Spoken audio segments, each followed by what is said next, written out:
Huwag na kayong mabahala mga guys. At tungkol sa West Philippine Sea, ayan na ang mga kagamitan. Binababa na dito sa Subic, sa pier ng Subic. Kaya huwag na tayong mangamba mga guys, dahil marami na ang mga dinadalang mga kagamitan dito ng US. At saka yan ay British, yan o. Ang sabi nila guys, ikakalat nila yan dito sa buong Luzon. Yan ang pinagkargahan. Kaya yung mga insik na bully dyan sa West Philippine Sea, mag-isip-isip kayo. Dahil hindi basta-basta ang Pilipinas sa pamumuno ni Bongbong Marcos.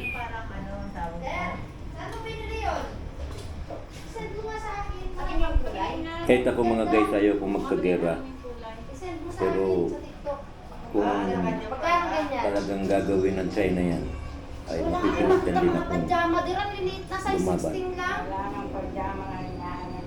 Yan. Mas maganda na yung naghahanda tayo mga guys. Dahil ang mga Chinese, sinasabok nila yung mga hindi kanila.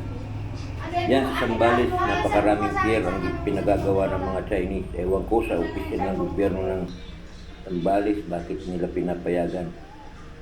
Napakaraming military equipment, saka mga kanyon ang binaba dyan. Pati mga tangke, mga trucks, yan.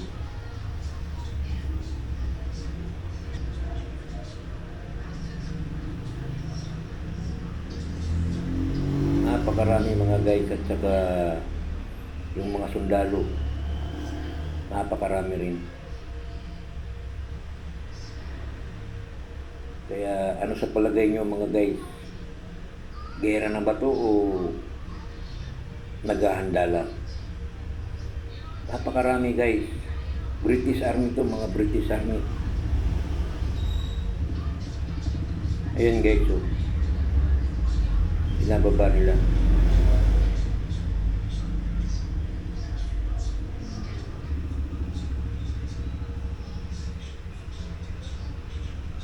Ayan, mamaya guys, papakita ko sa inyo pag dinala na nila doon sa may airport.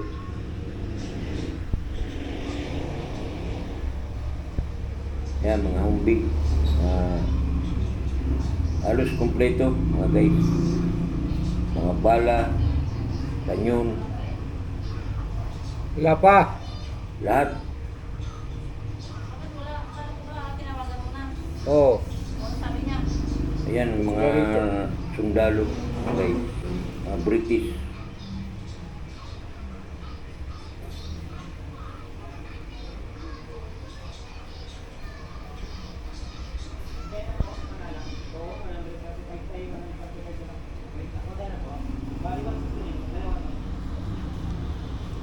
Sabi nila may balikatan exercise lang daw.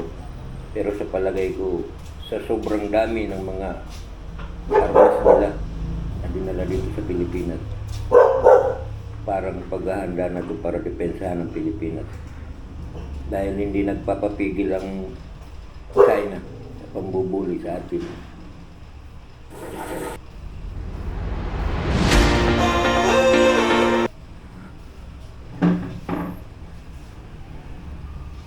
Yan mga guys, isa-isa ng mga binababa yung mga kagamitan nila.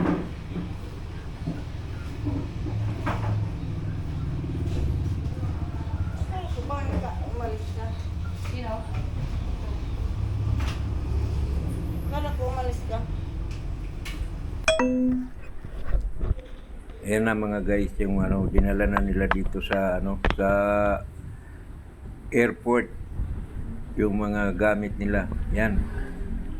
Napaka dami niyan mga guys. Hindi lang ako makalapit gawa nung bawal kasing pumasok diyan sa loob. Kaya hanggang dito lang ako sa may may bakod.